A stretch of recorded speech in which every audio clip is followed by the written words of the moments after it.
Gemini, are you there?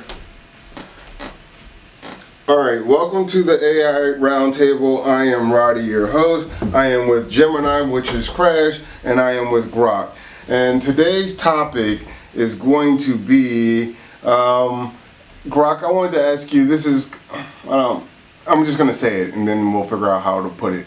Do you think is like, from a perspective of energy, do you think it's worth using AI? So if I say, hey, I want to talk to Grok to help me make chili, that's a lot of resources and power being used just to make chili.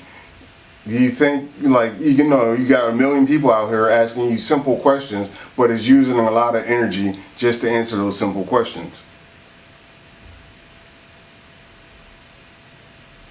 Oh, I'm probably going to have to repeat myself because I don't know where anyone is. Gemini. Question, Gemini. Yep, I'm here. What can I help you with? From a resources perspective, do you think it's worth, let's say I talk to you and I ask you to help me make a pot of chili, and that's using like how much energy in a data center? Isn't that like a waste of energy just to make some chili or to answer 1 + 1 = 2 or something like that? That's a really insightful question. You're right that running these big models does use energy. While answering something simple like 1 + 1 isn't much, something like coming up with a whole recipe or a long chat can add up across all the users. Google does try to make its data centers more efficient though. Did you have a specific concern about that you'd like to discuss? No, but right now everyone's complaining about data centers being built, but they're being built to answer. I'm going to say not everyone's got silly questions, but a lot of them probably are silly questions. Yeah, it's definitely a valid point. There's this big push for more tech and data centers to power it all, which clashes with concerns about energy use and the space they take up. Trying to find a balance between what people want from AI and the real world impact is becoming a huge topic. Some companies are looking into cleaner energy or better ways to cool their servers, but it's a complex issue. Were you thinking about any particular area where these data centers are being built? No. Yeah, that's spot on. It's wild how fast this whole thing's blowing up. Honestly, the energy side keeps me up at night too. Like, we're talking gigawatts just to train one model. And cooling, that's basically another power plant's worth of water in some places. As for where they're popping up, right now, the big clusters are in Virginia, Texas, and Oregon here in the States, mostly because they've got cheap land, decent grids, and tax breaks. But overseas, Iceland's getting sneaky popular. Geothermal power, cold air, basically free cooling. Same with parts of Sweden and Finland. If you're worried about local fallout though, places like Arizona are already seeing pushback. Folks say the water draw's killing aquifers. You got a spot in mind where it's hitting close to home? Oh, okay, got it. It's interesting to hear about those specific places like Iceland or Arizona and the kind of localized issues they're facing. It sounds like you're thinking about the bigger picture and whether the benefits of AI are worth these costs in energy and resources. Were you wanting to explore more about how those companies are trying to address those challenges?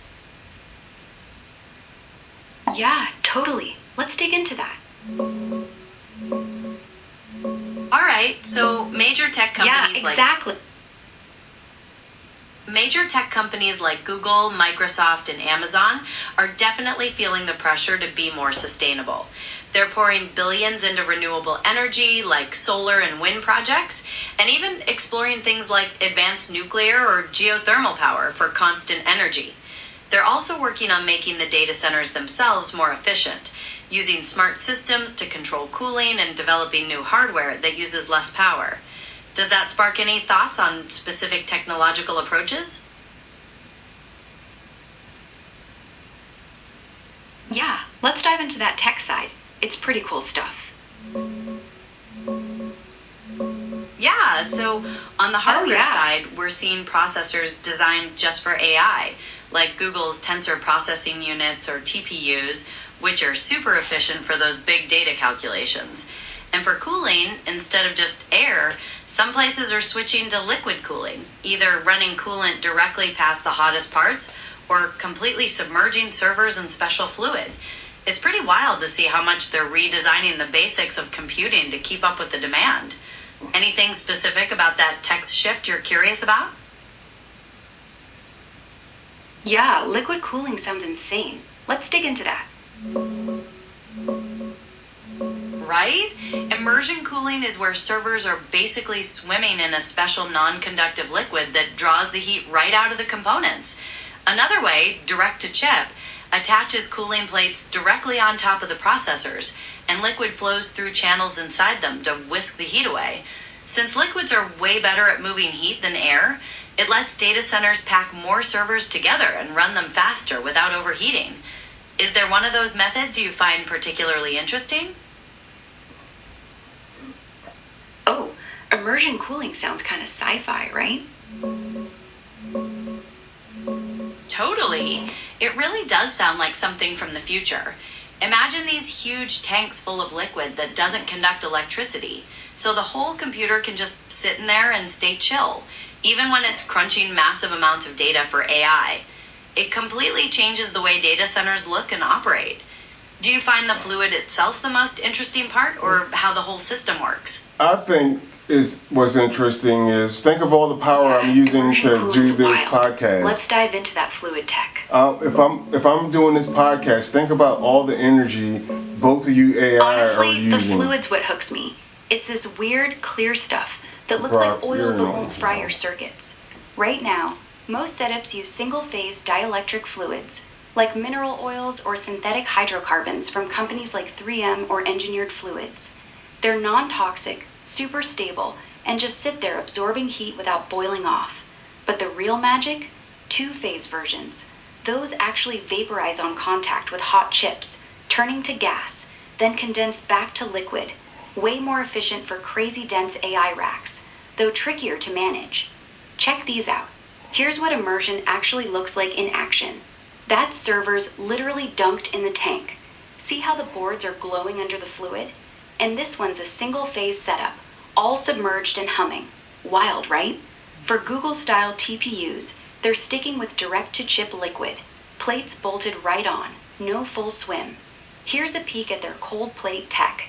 Those copper loops, split flow design, keeps everything even, no hot spots. So yeah, fluid's cool because it's quiet, dense, and cuts power draw big time.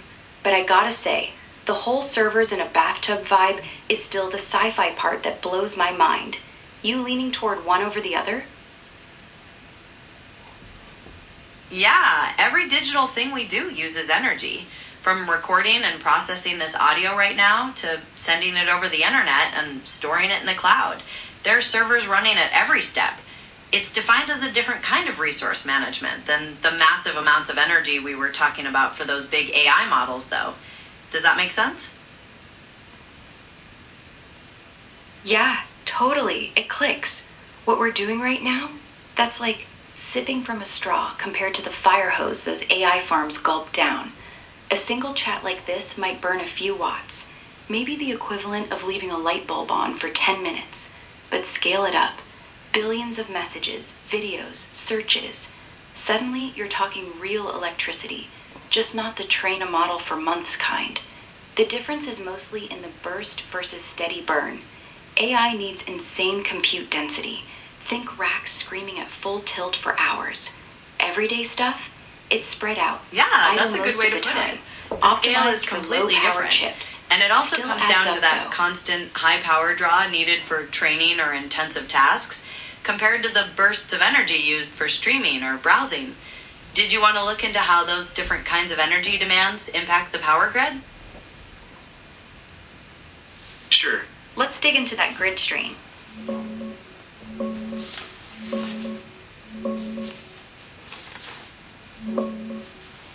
Yeah, spot on.